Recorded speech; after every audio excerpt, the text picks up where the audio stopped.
ಓಂ ಶಾಂತಿ. ಇಂದಿನ ಪರಮಾತ್ಮನ ಮಹಾವಾಕ್ಯ. ಮುರುಳಿ ದಿನಾಂಕ 10-11-2025. ಬಾಪ್ತಾದ ಮಧುಬನ. ಮಧುರ ಮಕ್ಕಳೇ, ತನು ಮನ ಧನ ಅಥವಾ ಮನಸಾ ವಾಚಾ ಕರ್ಮಣದಿಂದ ಹೇಗೆ ಸೇವೆಯನ್ನು ಮಾಡಬೇಕು ಅಂದರೆ ತಂದೆಯ ಮೂಲಕ ಅದಕ್ಕೆ ರಿಟರ್ನ್ ಆಗಿ 21 ಜನ್ಮಕ್ಕೋಸ್ಕರ ಫಲಪ್ರಾಪ್ತಿಯಾಗಬೇಕು. ಆದರೆ ಸೇವೆಯನ್ನು ಮಾಡುವಾಗ ಎಂದು ಪರಸ್ಪರ ಮತಭೇದದಲ್ಲಿ ಬರಬಾರದು. ಇಂದಿನ ಪ್ರಶ್ನೆ ಆಗಿದೆ, ನಾಟಕದ ಅನುಸಾರ ಪರಮಾತ್ಮ ತಂದೆ ಯಾವ ಸೇವೆಯನ್ನು ಮಾಡಿಸುತ್ತಿದ್ದಾರೋ ಆ ಸೇವೆಯನ್ನು ಇನ್ನೂ ತೀವ್ರಗತಿಯಿಂದ ಮಾಡಲು ವಿಧಿ ಏನಾಗಿದೆ? ಉತ್ತರ, ಪರಸ್ಪರ ಏಕಮತ ಉಳ್ಳವರಾಗಿರಬೇಕು. ಎಂದು ಯಾವುದೇ ಮಾತಿನ ಕಿರಿಕಿರಿ ಆಗಬಾರದು. ಒಂದು ವೇಳೆ ಯಾವುದಾದರೂ ಮಾತಿನ ಕಾರಣ ಕಿರಿಕಿರಿ ಆದರೆ ನೀವು ಸೇವೆಯನ್ನೇನು ಮಾಡುತ್ತೀರಾ? ಅಂದರೆ ಒಂದು ವೇಳೆ ನೀವು ಪರಸ್ಪರ ಕಿರಿಕಿರಿಯನ್ನು ಮಾಡಿಕೊಂಡರೆ ನೀವೇನು ಸೇವೆಯನ್ನು ಮಾಡುತ್ತೀರಾ? ಆದ್ದರಿಂದ ಪರಸ್ಪರ ಸೇರಿ ಸಂಘಟನೆಯನ್ನು ನಿರ್ಮಾಣ ಮಾಡಿಕೊಂಡು ಒಬ್ಬರು ಇನ್ನೊಬ್ಬರಿಗೆ ಸಲಹೆಯನ್ನು ಕೊಡಬೇಕು, ಒಬ್ಬರು ಇನ್ನೊಬ್ಬರಿಗೆ ಸಹಯೋಗಿಗಳಾಗಬೇಕು. ಪರಮಾತ್ಮ ತಂದೆಯಂತೂ ಮಕ್ಕಳಿಗೆ ಸಹಯೋಗಿ ಆಗೇ ಇದ್ದಾರೆ. ಆದರೆ ಸಾಹಸವುಳ್ಳಂತಹ ಮಕ್ಕಳಿಗೆ ತಂದೆಯ ಸಹಯೋಗ ಸಿಗುತ್ತದೆ, ಸಾಹಸವುಳ್ಳಂತವರಿಗೆ ತಂದೆಯ ಸಹಯೋಗ ಸಿಗುತ್ತದೆ ಅನ್ನುವ ಶಬ್ದದ ಅರ್ಥವನ್ನು ಯಥಾರ್ಥವಾಗಿ ಅರ್ಥ ಮಾಡಿಕೊಂಡು ದೊಡ್ಡ ಕಾರ್ಯದಲ್ಲಿ ತಂದೆಗೆ ಸಹಯೋಗಿಗಳಾಗಿ. ಓಂ ಶಾಂತಿ. ಮಧುರಾತಿ ಮಧುರ ಮಕ್ಕಳು ಯಾವಾಗ ಇಲ್ಲಿಗೆ ಬರುತ್ತೀರೋ ಆಗ ನೀವು ರಿಫ್ರೆಶ್ ಆಗುವುದಕ್ಕೋಸ್ಕರ ಆತ್ಮಿಕ ತಂದೆಯ ಬಳಿ ಬರುತ್ತೀರಾ. ಅಂದರೆ ಮಧುರಾತಿ ಮಧುರ ಮಕ್ಕಳಾದ ನೀವು ಮಧುಬನಕ್ಕೆ ಬರುವುದೇ ಆತ್ಮಿಕ ತಂದೆಯ ಮೂಲಕ ರಿಫ್ರೆಶ್ ಆಗುವುದಕ್ಕೋಸ್ಕರ. ಯಾವಾಗ ರಿಫ್ರೆಶ್ ಆಗಿ ವಾಪಸ್ ಹೋಗುತ್ತೀರೋ ಆಗ ಅವಶ್ಯವಾಗಿ ಏನನ್ನಾದರೂ ಮಾಡಿ ತೋರಿಸಬೇಕು. ಒಂದೊಂದು ಮಗು ಕೂಡ ಸೇವೆಯ ಸಾಕ್ಷಿಯನ್ನು ತೋರಿಸಬೇಕು. ಅಂದರೆ ಪ್ರತಿಯೊಬ್ಬ ಮಕ್ಕಳು ಸೇವೆಯನ್ನು ಮಾಡಿ ತಂದೆಗೆ ಸಾಕ್ಷಿಯನ್ನು ತೋರಿಸಬೇಕು. ಹೇಗೆ ಬಾಬಾರವರಿಗೆ ಕೆಲವು ಮಕ್ಕಳು ಹೇಳುತ್ತಾರೆ, ಬಾಬಾ ಸೆಂಟರ್ ಅನ್ನು ತೆರೆಯಬೇಕು ಎಂದು ನನಗೆ ಮನಸ್ಸಾಗಿದೆ ಎಂದು. ಹಳ್ಳಿಗೂ ಕೂಡ ಹೋಗಿ ಮಕ್ಕಳು ಸೇವೆಯನ್ನು ಮಾಡುತ್ತಾರೆ. ಅಂದ ಮೇಲೆ ಮಕ್ಕಳಿಗೆ ಸದಾ ಇದೇ ವಿಚಾರ ಇರಬೇಕು, ನಾನು ಮನಸಾ ವಾಚಾ ಕರ್ಮಣ ತನು ಮನ ಧನದಿಂದ ಹೇಗೆ ಸೇವೆಯನ್ನು ಮಾಡಬೇಕು ಅಂದರೆ ಆ ಸೇವೆಯ ಪ್ರತಿಫಲ ಭವಿಷ್ಯದ 21 ಜನ್ಮಕ್ಕೋಸ್ಕರ ತಂದೆಯ ಮೂಲಕ ನನಗೆ ಪ್ರಾಪ್ತಿಯಾಗಬೇಕು. ಇದೊಂದೇ ಚಿಂತೆ ನಿಮಗೆ ಇರಬೇಕು. ನಾನು ಏನನ್ನು ಮಾಡುತ್ತಿದ್ದೇನೆ ಎಂದು ಸ್ವಯಂವನ್ನು ನೋಡಿಕೊಳ್ಳಬೇಕು. ನಾನು ಯಾರಿಗಾದರೂ ಜ್ಞಾನವನ್ನು ನೀಡುತ್ತಿದ್ದೇನಾ ಎಂದು ಸ್ವಯಂವನ್ನು ನೋಡಿಕೊಳ್ಳಬೇಕು. ಇಡೀ ದಿನ ನಿಮ್ಮ ಮನಸ್ಸಿನಲ್ಲಿ ಈ ರೀತಿ ಸೇವೆಯ ವಿಚಾರವೇ ನಡೆಯುತ್ತಿರಬೇಕು. ಭಲೇ ನೀವು ಸೆಂಟರ್ ಅನ್ನು ತೆರೆಯಿರಿ, ಆದರೆ ಮನೆಯಲ್ಲಿ ಪರಸ್ಪರ ಪತಿ ಪತ್ನಿ ಮತಭೇದದಲ್ಲಿ ಬರಬಾರದು. ನಿಮ್ಮ ಮನೆಯಲ್ಲಿ ಯಾವುದೇ ಪ್ರಕಾರದ ಗಲಾಟೆ ನಡೆಯಬಾರದು. ಸನ್ಯಾಸಿಗಳು ಮನೆಯ ಗಲಾಟೆಯಿಂದ ಮುಕ್ತ ಆಗಿ ಸನ್ಯಾಸವನ್ನು ಸ್ವೀಕಾರ ಮಾಡಿ ಹೋಗಿಬಿಡುತ್ತಾರೆ. ಮನೆಯವರನ್ನು ನಿರ್ಲಕ್ಷ್ಯ ಮಾಡಿ ಸನ್ಯಾಸಿಗಳು ಕಾಡಿಗೆ ಹೋಗಿಬಿಡುತ್ತಾರೆ. ಸನ್ಯಾಸಿಗಳನ್ನು ಗೌರ್ಮೆಂಟ್ ತಡೆಯುತ್ತದೆಯೇನು? ಇಲ್ಲ, ಸನ್ಯಾಸಿಗಳನ್ನು ಗೌರ್ಮೆಂಟ್ ಕೂಡ ತಡೆಯುವುದಿಲ್ಲ. ಕೇವಲ ಪುರುಷರು ಮಾತ್ರ ಸನ್ಯಾಸವನ್ನು ಸ್ವೀಕಾರ ಮಾಡುತ್ತಾರೆ. ಆದರೆ ವರ್ತಮಾನ ಸಮಯದಲ್ಲಿ ಕೆಲವರು ಮಾತೆಯರು ಕೂಡ ಸನ್ಯಾಸಿಗಳಾಗುತ್ತಿದ್ದಾರೆ. ಯಾರಿಗೆ ಕೇಳಲು ಯಾರೂ ಇರುವುದಿಲ್ಲವೋ, ಅಂದರೆ ಯಾರಿಗೆ ಮಾಲೀಕರೇ ಇರುವುದಿಲ್ಲವೋ ಅಥವಾ ಯಾರಿಗೆ ವೈರಾಗ್ಯ ಬರುತ್ತದೆಯೋ ಅಂತವರಿಗೆ ಪುರುಷರಾದಂತಹ ಸನ್ಯಾಸಿಗಳು ಕುಳಿತು ಸನ್ಯಾಸವನ್ನು ಸ್ವೀಕಾರ ಮಾಡುವುದನ್ನು ಕಲಿಸುತ್ತಾರೆ. ಅವರ ಮೂಲಕ ತಮ್ಮ ಉದ್ಯೋಗವನ್ನು ನಡೆಸುತ್ತಾರೆ. ಸಂಪೂರ್ಣ ಹಣ ದೊಡ್ಡ ಸನ್ಯಾಸಿಯ ಬಳಿಯೇ ಇರುತ್ತದೆ. ವಾಸ್ತವದಲ್ಲಿ ಮನೆ ವ್ಯವಹಾರವನ್ನು ಬಿಟ್ಟ ನಂತರ ಹಣವನ್ನು ಇಟ್ಟುಕೊಳ್ಳುವ ಅವಶ್ಯಕತೆ ಇರುವುದಿಲ್ಲ. ಈಗ ಪರಮಾತ್ಮ ತಂದೆ ಮಕ್ಕಳಿಗೆ ಈ ಎಲ್ಲಾ ಜ್ಞಾನದ ಮಾತನ್ನು ತಿಳಿಸುತ್ತಿದ್ದಾರೆ. ಪ್ರತಿಯೊಬ್ಬರ ಬುದ್ಧಿಯಲ್ಲೂ ಈ ಮಾತಿನ ವಿಚಾರ ಬರಬೇಕು. ನಾವೀಗ ಎಲ್ಲರಿಗೂ ಪರಮಾತ್ಮ ತಂದೆಯ ಪರಿಚಯವನ್ನು ನೀಡಬೇಕು. ಮನುಷ್ಯರಿಗೆ ಯಾವ ಮಾತಿನ ಬಗ್ಗೆಯೂ ಸ್ವಲ್ಪ ಕೂಡ ಗೊತ್ತಿಲ್ಲ. ಎಲ್ಲರೂ ತಿಳುವಳಿಕೆಹೀನರಾಗಿದ್ದಾರೆ. ಮಕ್ಕಳಾದ ನಿಮಗೋಸ್ಕರ ಪರಮಾತ್ಮ ತಂದೆಯ ಆಜ್ಞೆಯಾಗಿದೆ. ಮಧುರಾತಿ ಮಧುರ ಮಕ್ಕಳೇ, ನೀವು ಸ್ವಯಂವನ್ನು ಆತ್ಮ ಎಂದು ತಿಳಿದುಕೊಳ್ಳಿ. ಕೇವಲ ಪಂಡಿತರಾಗಬಾರದು. ಸ್ವಯಂನ ಕಲ್ಯಾಣವನ್ನು ಮಾಡಿಕೊಳ್ಳಬೇಕು. ತಂದೆಯ ನೆನಪಿನ ಮೂಲಕ ನಾವು ಸತೋ ಪ್ರಧಾನರಾಗಬೇಕು. ಈಗ ನಾವು ಬಹಳಷ್ಟು ಪುರುಷಾರ್ಥವನ್ನು ಮಾಡಬೇಕು. ಪುರುಷಾರ್ಥವನ್ನು ಮಾಡದೇ ಇದ್ದರೆ ಬಹಳಷ್ಟು ಪಶ್ಚಾತ್ತಾಪವನ್ನು ಪಡಬೇಕಾಗುತ್ತದೆ. ಕೆಲವರು ಹೇಳುತ್ತಾರೆ, ಬಾಬಾ ನಾನು ಗಳಿಗೆಗೂ ಪರಮಾತ್ಮ ತಂದೆಯ ನೆನಪನ್ನು ಮರೆತು ಬಿಡುತ್ತೇನೆ ಎಂದು. ಸಂಕಲ್ಪ ಅಂತೂ ಬರುತ್ತದೆ ತಾನೆ. ಪರಮಾತ್ಮ ತಂದೆ ತಿಳಿಸುತ್ತಾರೆ, ಅವಶ್ಯವಾಗಿ ಇಂತಹ ಸಂಕಲ್ಪ ಬಂದೇ ಬರುತ್ತದೆ. ನೀವೀಗ ಪರಮಾತ್ಮ ತಂದೆಯನ್ನು ನೆನಪು ಮಾಡಿ ತಂದೆಯ ನೆನಪಿನ ಮೂಲಕ ಸತೋ ಪ್ರಧಾನರಾಗಬೇಕು. ಆತ್ಮ ಅಪವಿತ್ರ ಆಗಿದೆ. ಪರಂಪಿತ ಪರಮಾತ್ಮ ತಂದೆಯನ್ನು ನೆನಪು ಮಾಡಿ ಆತ್ಮವನ್ನು ಪವಿತ್ರ ಮಾಡಿಕೊಳ್ಳಬೇಕು. ಪರಮಾತ್ಮ ತಂದೆ ಮಕ್ಕಳಿಗೆ ಆದೇಶವನ್ನು ನೀಡುತ್ತಾರೆ, ಹೇ ಆಜ್ಞಾಪಾಲಕ ಮಕ್ಕಳೇ, ನಾನು ನಿಮಗೆ ಆಜ್ಞೆಯನ್ನು ನೀಡುತ್ತಿದ್ದೇನೆ. ತಂದೆಯಾದ ನನ್ನನ್ನು ನೀವು ನೆನಪು ಮಾಡಿ, ಆಗ ನಿಮ್ಮ ಪಾಪ ನಾಶ ಆಗುತ್ತದೆ. ಮೊಟ್ಟ ಮೊದಲು ಎಲ್ಲರಿಗೂ ನೀವು ಇದೇ ಮಾತನ್ನೇ ತಿಳಿಸಬೇಕು. ನಿರಾಕಾರ ಶಿವ ತಂದೆ ತಿಳಿಸುತ್ತಾರೆ, ತಂದೆಯಾದ ನನ್ನನ್ನು ನೆನಪು ಮಾಡಿ, ನಾನೇ ಪತಿತ ಪಾವನ ಆಗಿದ್ದೇನೆ. ನನ್ನ ನೆನಪಿನ ಮೂಲಕ ನಿಮ್ಮ ವಿಕರ್ಮ ವಿನಾಶ ಆಗುತ್ತದೆ. ವಿಕರ್ಮವನ್ನು ವಿನಾಶ ಮಾಡಿಕೊಳ್ಳಲು ಬೇರೆ ಯಾವ ಉಪಾಯವೂ ಇಲ್ಲ ಎಂದು ನೀವೀಗ ಎಲ್ಲರಿಗೂ ತಿಳಿಸಬೇಕು. ನಿಮ್ಮನ್ನು ಬಿಟ್ಟು ಬೇರೆ ಯಾರು ಈ ರೀತಿ ಜ್ಞಾನದ ಮಾತನ್ನು ತಿಳಿಸಲು ಸಾಧ್ಯ ಇಲ್ಲ. ಜಗತ್ತಿನಲ್ಲಿ ಬಹಳಷ್ಟು ಜನ ಸನ್ಯಾಸಿ ಮುಂತಾದವರಿದ್ದಾರೆ. ಯೋಗದ ಸಮ್ಮೇಳನಕ್ಕೆ ಬಂದು ನೀವು ಸೇರಿಕೊಳ್ಳಿ ಎಂದು ಅಂತಹ ಸನ್ಯಾಸಿಗಳಿಗೆ ಎಲ್ಲರೂ ನಿಮಂತ್ರಣವನ್ನು ನೀಡುತ್ತಾರೆ. ಈಗ ಅವರು ಹಠಯೋಗವನ್ನು ಕಲಿಸುತ್ತಾರೆ. ಹಠಯೋಗದ ಮೂಲಕ ಯಾರ ಕಲ್ಯಾಣವೂ ಆಗಲು ಸಾಧ್ಯ ಇಲ್ಲ. ಜಗತ್ತಿನಲ್ಲಿ ಬಹಳಷ್ಟು ಯೋಗದ ಆಶ್ರಮ ಇದೆ. ಅಲ್ಲಿ ಯೋಗವನ್ನು ಕಲಿಸುವಂತವರಿಗೆ ರಾಜಯೋಗದ ಬಗ್ಗೆ ಸ್ವಲ್ಪ ಕೂಡ ಗೊತ್ತಿಲ್ಲ. ಪರಮಾತ್ಮ ತಂದೆಯ ಬಗ್ಗೆ ಅವರಿಗೆ ಸ್ವಲ್ಪ ಕೂಡ ಗೊತ್ತಿಲ್ಲ. ಬೇಹದ್ದಿನ ತಂದೆ ಬಂದು ಸತ್ಯವಾದ ಯೋಗವನ್ನು ಕಲಿಸುತ್ತಾರೆ. ತಂದೆ ಮಕ್ಕಳಾದ ನಿಮ್ಮನ್ನು ತಮ್ಮ ಸಮಾನ ಮಾಡಿಕೊಳ್ಳುತ್ತಾರೆ. ಹೇಗೆ ನಾನು ನಿರಾಕಾರ ಆಗಿದ್ದೇನೋ, ನಾನು ಸ್ವಲ್ಪ ಸಮಯಕ್ಕೋಸ್ಕರ ಈ ಶರೀರದಲ್ಲಿ ಬಂದಿದ್ದೇನೆ. ಭಾಗ್ಯಶಾಲಿ ರಥ ಅಂದ ಮೇಲೆ ಅವಶ್ಯವಾಗಿ ಮನುಷ್ಯರ ಶರೀರವೇ ಆಗಿರಬೇಕು ತಾನೆ. ಎತ್ತಿನ ಶರೀರಕ್ಕೆ ಭಾಗ್ಯಶಾಲಿ ರಥ ಎಂದು ಕರೆಯುವುದಿಲ್ಲ. ಇನ್ನು ಇಲ್ಲಿ ಯಾವುದೇ ಕುದುರೆಯ ಗಾಡಿ ಮುಂತಾದದ್ದರ ಮಾತಿಲ್ಲ. ಇಲ್ಲಿ ಯುದ್ಧದ ಯಾವ ಮಾತೂ ಇಲ್ಲ. ನಿಮಗೆ ಗೊತ್ತಿದೆ, ನಾವೀಗ ಮಾಯೆಯ ಜೊತೆಗೆ ಯುದ್ಧವನ್ನು ಮಾಡಬೇಕು.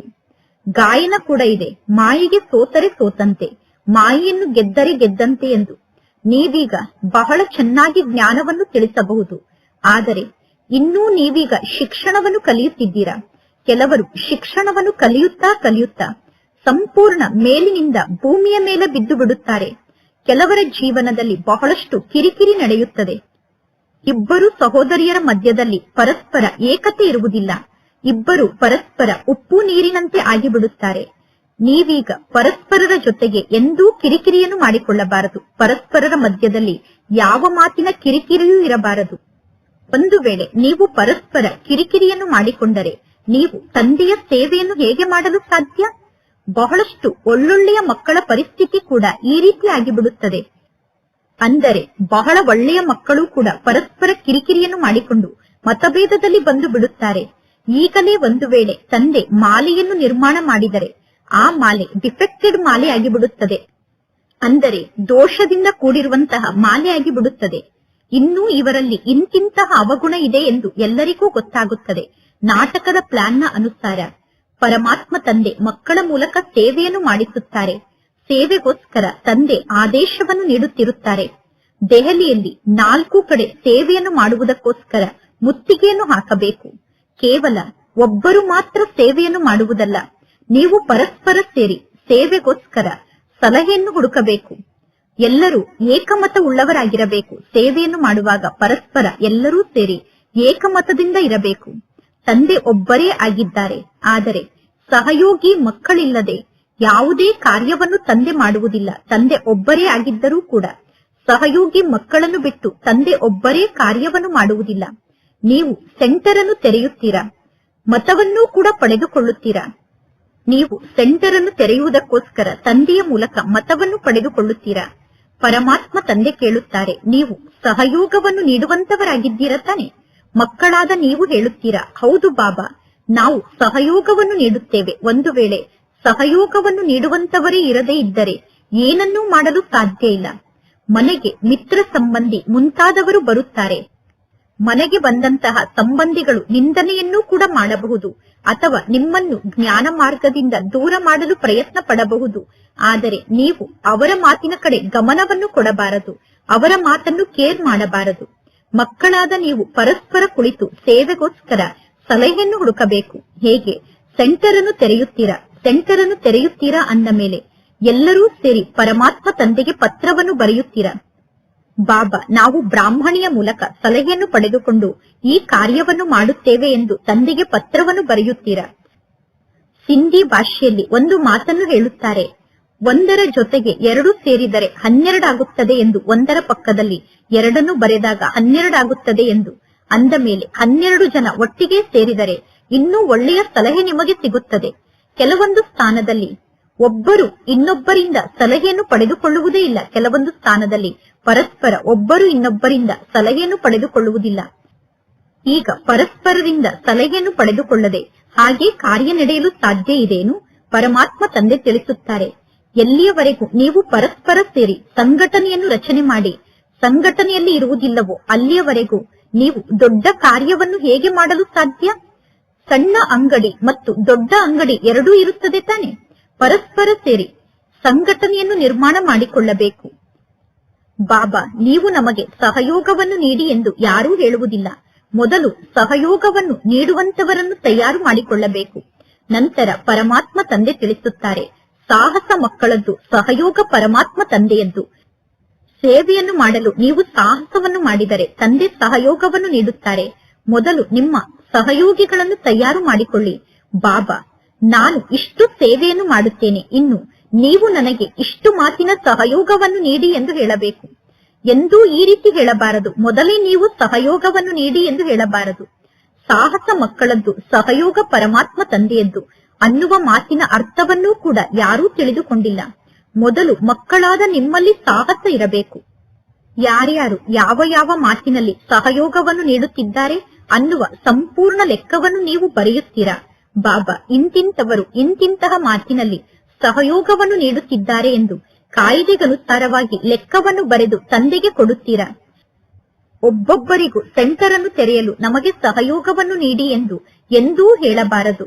ಒಂದು ವೇಳೆ ಈ ರೀತಿ ಸೆಂಟರ್ ಅನ್ನು ತೆರೆಯುವುದಾದರೆ ತಂದೆ ಎಲ್ಲಾ ಮಕ್ಕಳಿಗೂ ಹೇಳಿ ತಾವೇ ಸೆಂಟರ್ ಅನ್ನು ತೆರೆಯಬಹುದು ತಾನೆ. ಆದರೆ ಈ ರೀತಿ ಒಬ್ಬೊಬ್ಬರಿಗೂ ಸೆಂಟರ್ ಅನ್ನು ತೆರೆಯಲು ಸಹಯೋಗವನ್ನು ಕೊಡಿ ಎಂದು ಹೇಳಿ ಸೆಂಟರ್ ಅನ್ನು ತೆರೆಯಲು ಸಾಧ್ಯ ಇಲ್ಲ.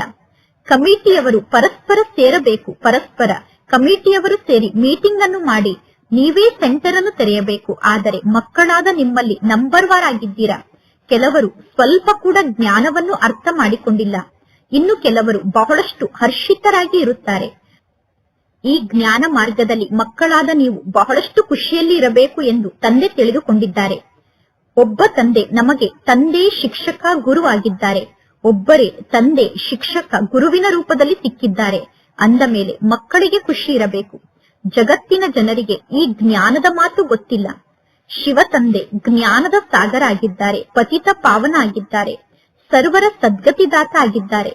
ಸರ್ವರಿಗೂ ತಂದೆ ಒಬ್ಬ ಪರಮಾತ್ಮ ಆಗಿದ್ದಾರೆ. ಸರ್ವರಿಗೂ ತಂದೆ ಒಬ್ಬ ಪರಮಾತ್ಮ ಆಗಿದ್ದಾರೆ ಅನ್ನುವ ಮಾತು ಯಾರ ಬುದ್ಧಿಯಲ್ಲೂ ಇಲ್ಲ.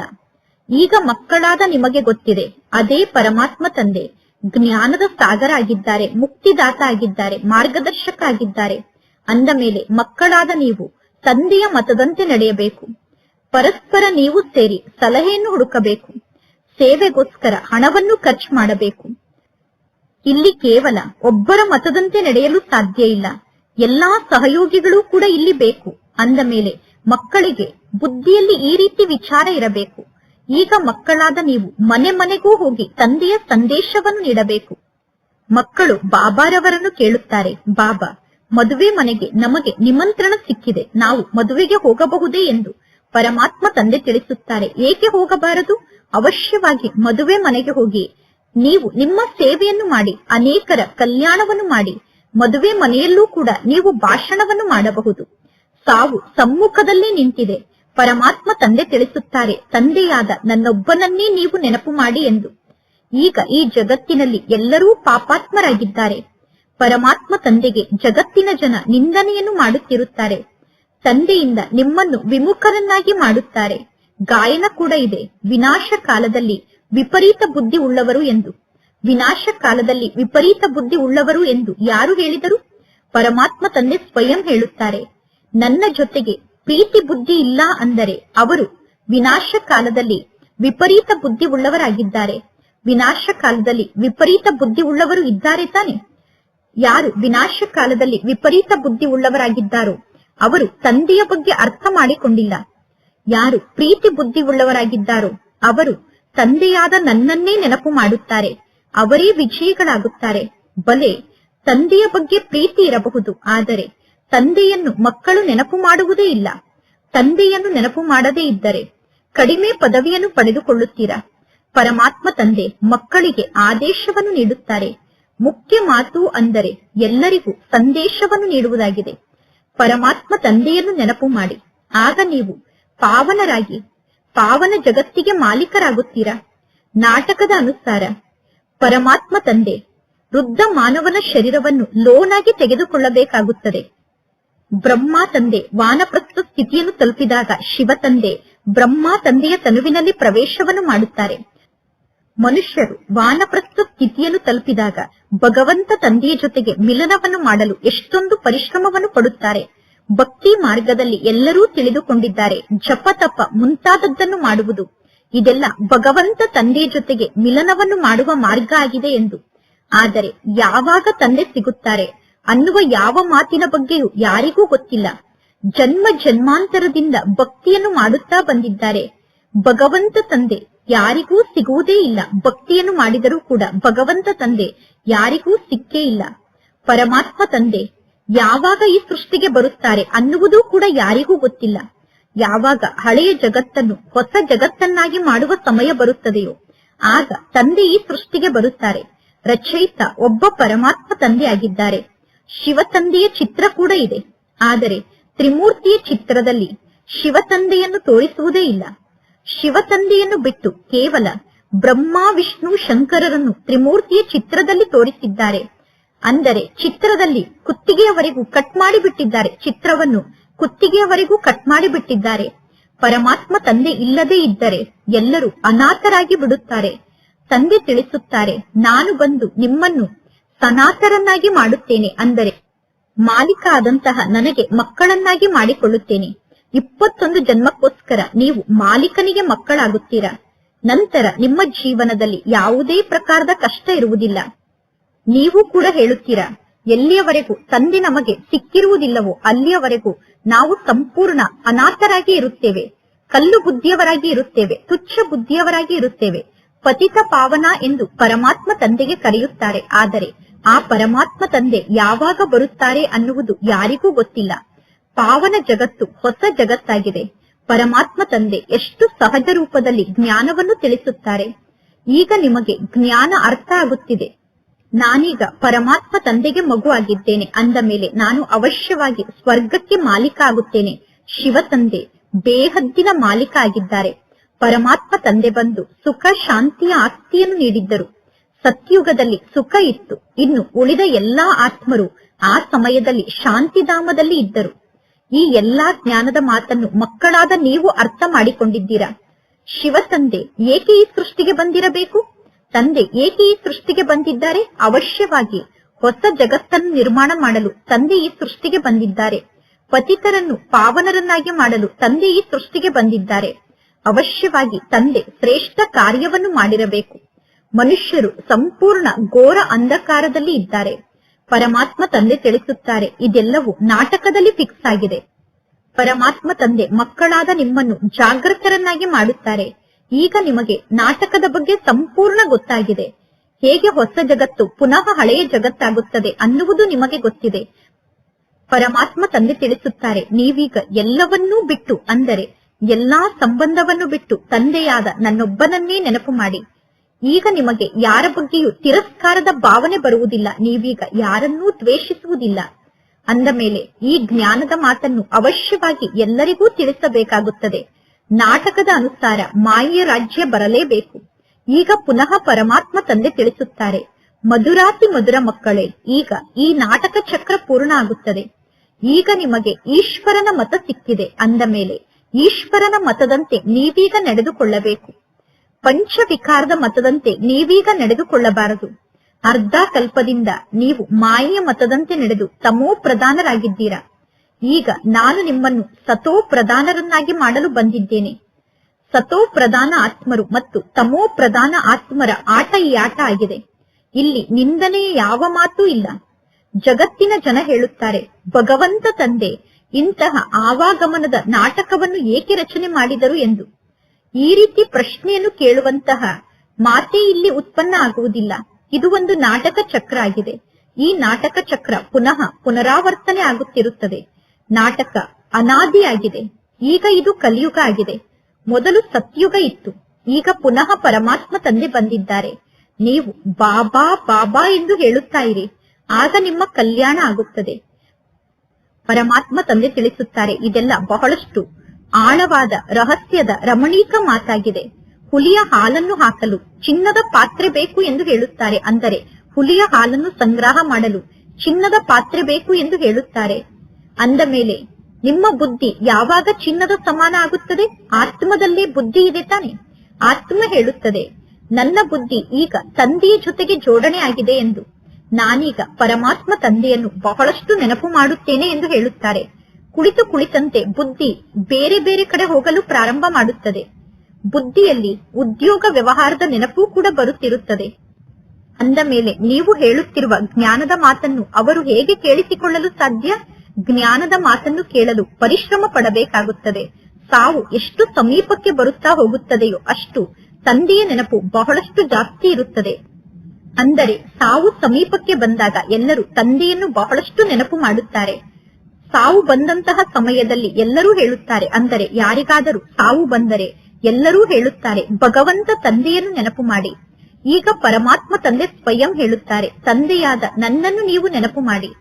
ಈಗ ಇದು ಎಲ್ಲರ ವಾನಪ್ರಸ್ಥ ಸ್ಥಿತಿಯ ಸಮಯ ಆಗಿದೆ. ಈಗ ನಾವು ವಾಪಸ್ ಮನೆಗೆ ಹೋಗಬೇಕು. ಆದ್ದರಿಂದ ಈಗ ನೀವು ತಂದೆಯಾದ ನನ್ನೊಬ್ಬನನ್ನೇ ನೆನಪು ಮಾಡಿ. ನೀವೀಗ ಬೇರೆ ಯಾವ ಮಾತನ್ನೂ ಕೇಳಿಸಿಕೊಳ್ಳಬೇಡಿ. ಜನ್ಮ ಜನ್ಮಾಂತರದ ಪಾಪದ ಹೊರೆ ನಿಮ್ಮ ತಲೆಯ ಮೇಲಿದೆ. ಶಿವ ತಂದೆ ತಿಳಿಸುತ್ತಾರೆ, ಈ ಸಮಯದಲ್ಲಿ ಎಲ್ಲರೂ ಅಜಮಿಳನ ಸಮಾನ ಪಾಪಾತ್ಮರಾಗಿದ್ದಾರೆ. ಮುಖ್ಯ ಮಾತು ಅಂದರೆ ನೆನಪಿನ ಯಾತ್ರೆಯಾಗಿದೆ. ನೆನಪಿನ ಯಾತ್ರೆಯ ಮೂಲಕ ನೀವು ಪಾವನರಾಗುತ್ತೀರಾ. ಅಂದ ಮೇಲೆ ಪರಸ್ಪರರ ಮಧ್ಯದಲ್ಲಿ ಪ್ರೀತಿ ಕೂಡ ಇರಬೇಕು. ಒಬ್ಬರು ಇನ್ನೊಬ್ಬರಿಂದ ಸಲಹೆಯನ್ನು ಪಡೆದುಕೊಳ್ಳಬೇಕು. ಪರಮಾತ್ಮ ತಂದೆ ಪ್ರೇಮದ ಸಾಗರ ಆಗಿದ್ದಾರೆ. ಅಂದ ಮೇಲೆ ನೀವು ಪರಸ್ಪರ ಬಹಳಷ್ಟು ಪ್ರೀತಿಯಿಂದ ಇರಬೇಕು. ಆತ್ಮ ಅಭಿಮಾನಿಗಳಾಗಿ ಒಬ್ಬ ತಂದೆಯನ್ನು ನೆನಪು ಮಾಡಬೇಕು. ಸೋದರ ಸೋದರಿ ಅನ್ನುವ ಸಂಬಂಧವನ್ನು ಸಂಪೂರ್ಣವಾಗಿ ನಿಭಾಯಿಸಬೇಕು. ಸೋದರ ಸೋದರಿಯ ಸಂಬಂಧವನ್ನು ಸಂಪೂರ್ಣವಾಗಿ ನಿಭಾಯಿಸಬೇಕು. ಸೋದರ ಸೋದರಿಯ ಜೊತೆಗೆ ನೀವೀಗ ಯೋಗವನ್ನು ಜೋಡಣೆ ಮಾಡಬಾರದು. ಒಬ್ಬ ತಂದೆಯ ಜೊತೆಗೆ ಯೋಗವನ್ನು ಜೋಡಣೆ ಮಾಡಬೇಕು. ಪರಮಾತ್ಮ ತಂದೆ ಆತ್ಮರಿಗೆ ತಿಳಿಸುತ್ತಾರೆ, ತಂದೆಯಾದ ನನ್ನನ್ನು ನೀವು ನೆನಪು ಮಾಡಿ. ಆಗ ನಿಮ್ಮ ವಿಕಾರಿ ದೃಷ್ಟಿ ಸಮಾಪ್ತಿಯಾಗುತ್ತದೆ. ನೀವೀಗ ಕರ್ಮೇಂದ್ರಿಯದಿಂದ ಯಾವುದೇ ಪ್ರಕಾರದ ವಿಕರ್ಮವನ್ನು ಮಾಡಬಾರದು. ಮನಸ್ಸಿನಲ್ಲಿ ಅವಶ್ಯವಾಗಿ ಮಾಯೆಯ ಬಿರುಗಾಳಿ ಬಂದೇ ಬರುತ್ತದೆ. ಗುರಿ ಬಹಳ ದೊಡ್ಡದಾಗಿದೆ. ಪರಮಾತ್ಮ ತಂದೆ ನೆನಪು ಕೂಡ ಬರುತ್ತಿರುತ್ತದೆ. ಅಂದ ಮೇಲೆ ನೀವು ಹೇಳುತ್ತಿರುವ ಜ್ಞಾನದ ಮಾತನ್ನು ಅವರು ಹೇಗೆ ಕೇಳಿಸಿಕೊಳ್ಳಲು ಸಾಧ್ಯ? ಜ್ಞಾನದ ಮಾತನ್ನು ಕೇಳಲು ಪರಿಶ್ರಮ ಪಡಬೇಕಾಗುತ್ತದೆ. ಸಾವು ಎಷ್ಟು ಸಮೀಪಕ್ಕೆ ಬರುತ್ತಾ ಹೋಗುತ್ತದೆಯೋ ಅಷ್ಟು ತಂದೆಯ ನೆನಪು ಬಹಳಷ್ಟು ಜಾಸ್ತಿ ಇರುತ್ತದೆ. ಅಂದರೆ ಸಾವು ಸಮೀಪಕ್ಕೆ ಬಂದಾಗ ಎಲ್ಲರೂ ತಂದೆಯನ್ನು ಬಹಳಷ್ಟು ನೆನಪು ಮಾಡುತ್ತಾರೆ. ಸಾವು ಬಂದಂತಹ ಸಮಯದಲ್ಲಿ ಎಲ್ಲರೂ ಹೇಳುತ್ತಾರೆ, ಅಂದರೆ ಯಾರಿಗಾದರೂ ಸಾವು ಬಂದರೆ ಎಲ್ಲರೂ ಹೇಳುತ್ತಾರೆ, ಭಗವಂತ ತಂದೆಯನ್ನು ನೆನಪು ಮಾಡಿ. ಈಗ ಪರಮಾತ್ಮ ತಂದೆ ಸ್ವಯಂ ಹೇಳುತ್ತಾರೆ, ತಂದೆಯಾದ ನನ್ನನ್ನು ನೀವು ನೆನಪು ಮಾಡಿ. ಈಗ ಇದು ಎಲ್ಲರ ವಾನಪ್ರಸ್ಥ ಸ್ಥಿತಿಯ ಸಮಯ ಆಗಿದೆ. ಈಗ ನಾವು ವಾಪಸ್ ಮನೆಗೆ ಹೋಗಬೇಕು. ಆದ್ದರಿಂದ ಈಗ ನೀವು ತಂದೆಯಾದ ನನ್ನೊಬ್ಬನನ್ನೇ ನೆನಪು ಮಾಡಿ. ನೀವೀಗ ಬೇರೆ ಯಾವ ಮಾತನ್ನೂ ಕೇಳಿಸಿಕೊಳ್ಳಬೇಡಿ. ಜನ್ಮ ಜನ್ಮಾಂತರದ ಪಾಪದ ಹೊರೆ ನಿಮ್ಮ ತಲೆಯ ಮೇಲಿದೆ. ಶಿವ ತಂದೆ ತಿಳಿಸುತ್ತಾರೆ, ಈ ಸಮಯದಲ್ಲಿ ಎಲ್ಲರೂ ಅಜಮಿಳನ ಸಮಾನ ಪಾಪಾತ್ಮರಾಗಿದ್ದಾರೆ. ಮುಖ್ಯ ಮಾತು ಅಂದರೆ ನೆನಪಿನ ಯಾತ್ರೆಯಾಗಿದೆ. ನೆನಪಿನ ಯಾತ್ರೆಯ ಮೂಲಕ ನೀವು ಪಾವನರಾಗುತ್ತೀರಾ. ಅಂದ ಮೇಲೆ ಪರಸ್ಪರರ ಮಧ್ಯದಲ್ಲಿ ಪ್ರೀತಿ ಕೂಡ ಇರಬೇಕು. ಒಬ್ಬರು ಇನ್ನೊಬ್ಬರಿಂದ ಸಲಹೆಯನ್ನು ಪಡೆದುಕೊಳ್ಳಬೇಕು. ಪರಮಾತ್ಮ ತಂದೆ ಪ್ರೇಮದ ಸಾಗರ ಆಗಿದ್ದಾರೆ. ಅಂದ ಮೇಲೆ ನೀವು ಪರಸ್ಪರ ಬಹಳಷ್ಟು ಪ್ರೀತಿಯಿಂದ ಇರಬೇಕು. ಆತ್ಮ ಅಭಿಮಾನಿಗಳಾಗಿ ಒಬ್ಬ ತಂದೆಯನ್ನು ನೆನಪು ಮಾಡಬೇಕು. ಸೋದರ ಸೋದರಿ ಅನ್ನುವ ಸಂಬಂಧವನ್ನು ಸಂಪೂರ್ಣವಾಗಿ ನಿಭಾಯಿಸಬೇಕು.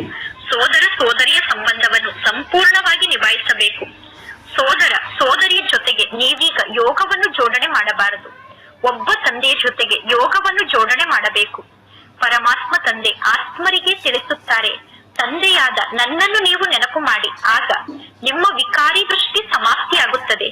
ನೀವೀಗ ಕರ್ಮೇಂದ್ರಿಯದಿಂದ ಯಾವುದೇ ಪ್ರಕಾರದ ವಿಕರ್ಮವನ್ನು ಮಾಡಬಾರದು. ಮನಸ್ಸಿನಲ್ಲಿ ಅವಶ್ಯವಾಗಿ ಮಾಯೆಯ ಬಿರುಗಾಳಿ ಬಂದೇ ಬರುತ್ತದೆ. ಗುರಿ ಬಹಳ ದೊಡ್ಡದಾಗಿದೆ. ಪರಮಾತ್ಮ ತಂದೆ ತಿಳಿಸುತ್ತಾರೆ, ನೋಡಿ, ಕರ್ಮೇಂದ್ರಿಯ ನಿಮಗೆ ಮೋಸವನ್ನು ಮಾಡುತ್ತದೆ. ಕರ್ಮೇಂದ್ರಿಯ ಮೋಸವನ್ನು ಮಾಡುತ್ತಿದೆ ಅಂದರೆ ನೀವು ಜಾಗೃತರಾಗಿ ಬಿಡಿ. ಒಂದು ವೇಳೆ ಉಲ್ಟಾ ಕರ್ಮವನ್ನು ಮಾಡಿದರೆ ನೀವು ಜ್ಞಾನ ಮಾರ್ಗದಿಂದಲೇ ಸಮಾಪ್ತಿಯಾಗಿ ಬಿಡುತ್ತೀರಾ. ಸಂಪೂರ್ಣ ಮೇಲೆ ಏರಿದರೆ ವೈಕುಂಠಕ್ಕೆ ಮಾಲೀಕರಾಗುತ್ತೀರಾ. ಪರಿಶ್ರಮವನ್ನು ಪಡೆದೆ ಯಾವ ಪ್ರಾಪ್ತಿಯೂ ಸಿಗಲು ಸಾಧ್ಯ ಇಲ್ಲ. ಇಲ್ಲಿ ಬಹಳಷ್ಟು ಪರಿಶ್ರಮ ಇದೆ. ದೇಹ ಸಹಿತ ದೇಹದ ಎಲ್ಲಾ ಸಂಬಂಧವನ್ನು ಮರೆಯಬೇಕು.